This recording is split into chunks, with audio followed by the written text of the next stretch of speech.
Hello everyone, কেমন আছেন সকলে? আশা করি সকলেই খুব ভালো আছেন। আমি বিনিতা, স্বল্প বাসনার গল্পে নতুন একটি গল্পে সবাইকে ওয়েলকাম। আগের ব্লগগুলি যেখান থেকে শেষ করেছিলাম আজ সেখান থেকেই শুরু করছি। চলুন, আমরা আছি দেবিকা হোমস্টেতে লাভাতে, আর সেই জায়গাটাই আপনাদের সঙ্গে শেয়ার করছি। লাভা বাস স্ট্যান্ড, ওই যে ইন্ডিকেটারটা জ্বলছে লাল কালারের, ওখান থেকে হাঁটা পায়ে মাত্র 2 পা, সেখানে এলেই আপনারা এই হোমস্টেটা দেখতে পাবেন। আমরা এখানেই 2 দিন থেকেছিলাম। এইটা ওদের চা এবং বিভিন্ন রকমের মোমো চাউমিনের একটা ছোট্ট কর্নার মতো, আর ভেতরে রয়েছে হোটেলটা, যেখানে আমরা 2 থেকে 3 বেলা খাবার দাবার পেয়েছিলাম। এবং সেই সমস্ত খাবার দাবার ছিল একদম বাঙালি অথেন্টিক স্টাইলে। যেটা যিনি এখানকার দেখাশোনা করেন তিনি একজন বাঙালি, যার বাড়ি শিলিগুড়িতে। তিনি খুব সুন্দর রান্নাবান্না করেন, একদম অথেন্টিক বাঙালি স্টাইলে। এখানে এসে আমি প্রথম দিনে মাছ খেয়েছিলাম, দুর্দান্ত ছিল তার স্বাদ।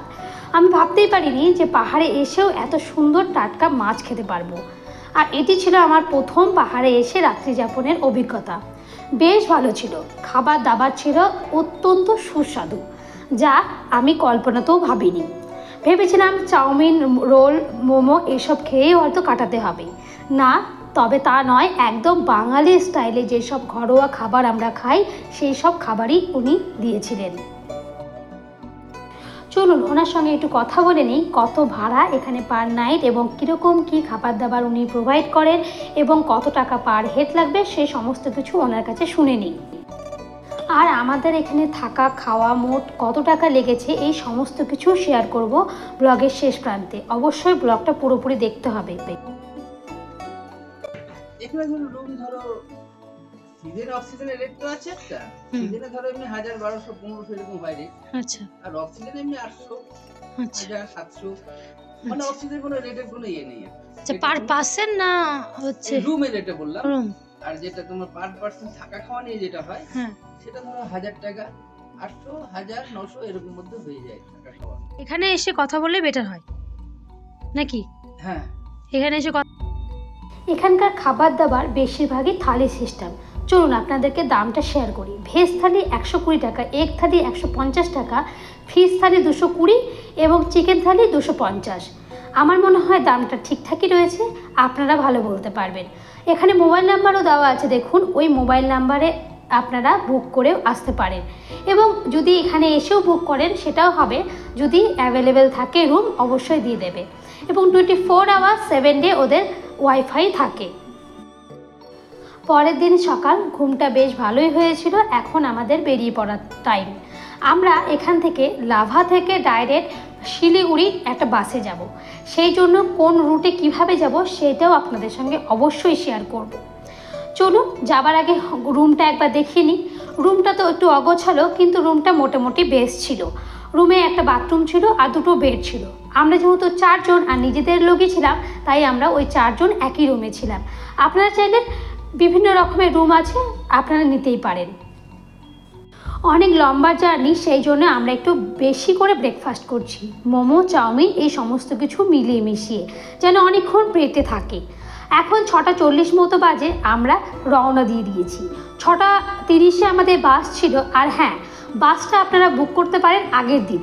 যদি আগের দিন বুক করেন কিছু টাকা দিয়ে, তাহলে আপনারা অবশ্যই সিটটা পেয়ে যাবেন। তবে এমন নয় যে সকালবেলা এলেও সিট পাবেন না, তাও নয়, সিট পেয়েই যাবেন।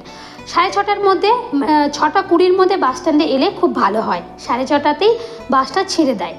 আমার মনে হয় টিকিট এবং সিট দুটোই পাওয়া যায়। বাসের টিকিট মূল্য ছিল 240 টাকা পার হেড।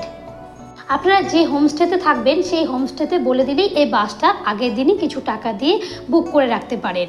তাতে করে পরের দিনের সুবিধাটা বেশি হয় এবং সিটটাও পেয়ে যাবেন তাড়াতাড়ি।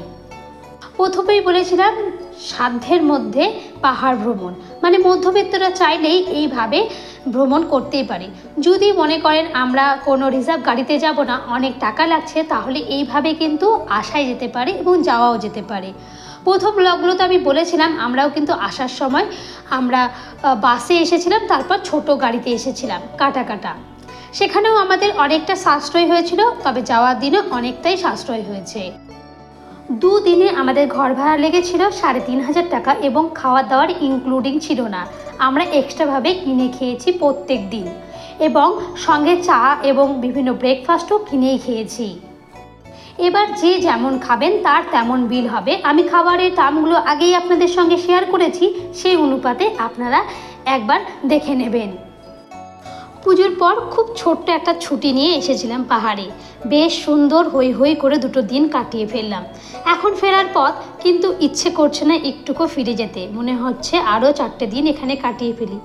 যেহেতু সবারই কর্মস্থলে ফিরতে হবে, পুজোর পরে ছুটি, তাই দ্রুত চলে যাওয়া। না হলে আরও ইচ্ছে ছিল কিছুদিন এখানে কাটিয়ে যাবার। ইচ্ছে আছে আবারও কোনো এক সময় আবার আসবো এই জায়গায়। তবে এখন বেশ কিছুটা পথ চলতে হবে আমাদের। লম্বা জার্নি, প্রায় 4 থেকে 5 ঘন্টা লেগে যাবে শিলিগুড়ি পৌঁছাতে। তবে জার্নিটা মন্দ লাগছে না। জানালার দুপাশে সুন্দর সুন্দর বড় বড় পাহাড়, সুন্দর গাছপালা, প্রকৃতি দেখতে দেখতেই কখন যেন টাইমটা কেটে যাবে জানি। পাহাড়ে এই আঁকা পাকা পথ বেশ ভালো লাগে আমার। তবে এই বাসটা মাঝে কোথাও দাঁড়াবে না, ননস্টপ চলবে, তার জন্য খুব দ্রুতই আমরা হয়তো পৌঁছে যাব। আমরা এখন এসেছি গরুবাতানে। এই বাসটা গরুবাতানের ওপর দিয়ে যাচ্ছে। সঙ্গে গরুবাতানের পাশে একটা সুন্দর চা বাগানের পাশে দাঁড়ালো। সেখান থেকে আমরা এখন আবার রওনা দেব। বাসটা এখানে 2-4 মিনিট দাঁড়াবে, তাই আমি আশপাশে চা বাগানটা একটু ঘুরে দেখছি। কখনো চা বাগানে আমি আসিনি, এই প্রথম চা বাগান দেখছি। বেশ ভালো লাগছে, অনুভূতিটাও একটু অন্যরকম। প্রথম চা বাগান দেখছি বলে কথা, চারিপাশে শুধু চা বাগান আর চা বাগান, অসাধারণ অভিজ্ঞতা। এখন লম্বা লাইনে দাঁড়িয়ে আছি। কোথায় বলুন তো এটা? সেবক রোড। হ্যাঁ, এখানেই সবাই একটা লম্বা লাইনে দাঁড়ায়।